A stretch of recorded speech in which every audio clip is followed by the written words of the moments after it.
Many of us go through life searching for something more, but in the rush of our daily busy grinds, it's easy to find yourself lost and frustrated. So Seattle City Church Pastor Judah Smith wants to help you find that emotional satisfaction you've been craving when he's not leading a congregation of thousands or offering support to celebrities like Justin Bieber and Russell Wilson. Judah writes fantastic books. Yeah, well, now the New York Times bestselling author is out with his newest book. It's called How's Your Soul? Why everything that matters starts with the inside you. Great to have you back, Judah. Thanks for having me. Yeah, you are a great voice for millennials, and so you go up to them and you don't basically say, how you doing? You say, how's your soul? Yeah, how you doing? It's kind of become elevator music and white noise, but how are we doing on the inside? And my reading of the ancient scripture, the overwhelming emphasis is on the inside, not the outside. So we should live inside out, not outside in. We're doing it backwards, aren't we? Yeah. We're talking, our first graph says home sweet home. That matters, what you consider your home, isn't it? Yeah, I think many of us are living internally nomadic. On the outside, we might have an apartment or a condo or a townhome, but do we have a home on the inside? Is there a place of reprieve and rest and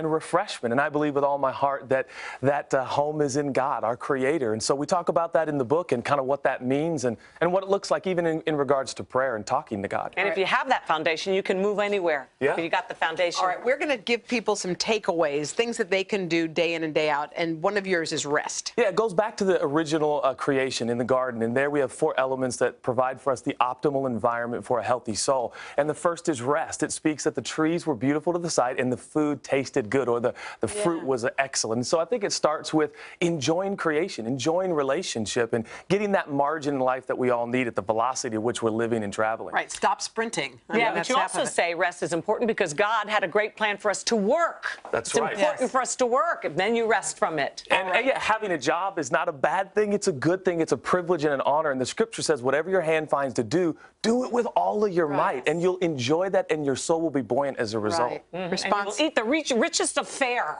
Fair. Yeah. I guess we hit responsibility. Let's move on to the next one. Restraint is very important. And of course, in the garden, we see that the odds were stacked in our favor. All trees were permissible to eat from except for one.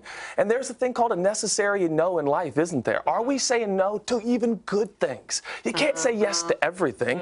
You got to say no to, you got to make a fair trade. I heard one pastor say, who are you cheating? Are you going to cheat your wife and your kids, or are you going to cheat others? In other words, you got to say no to some people, even good people that you love, so you can spend time with the people that are most important. Because ultimately, you end up cheating yourself. Well, let's check the last one as we wrap up your book, relationships. Absolutely most important, and that is our connection with one another. The Bible starts with all these goods, but the first not good is that Adam was by himself, had a lot of pets, but didn't have a partner comparable to him. So Eve was created for Adam, and they had this incredible relationship. And oftentimes we think in terms of marriage, but they were best friends. And I think it's imperative that we pour into those key relationships. Are we willing to consider who are those key intentional relationships that God's put in my life, and am I really giving myself to those? Doesn't it make so much sense that all these people go to listen to you? Yes, as I'm listening to you now, real. You fill up congregations. He's a real deal, everybody. Judah, so good to see you, so much. Judah, and love to your beautiful family, especially Chelsea. God love her and your kids. All righty. Hello, Today fans. Thanks for checking out our YouTube channel. Subscribe by clicking that button down there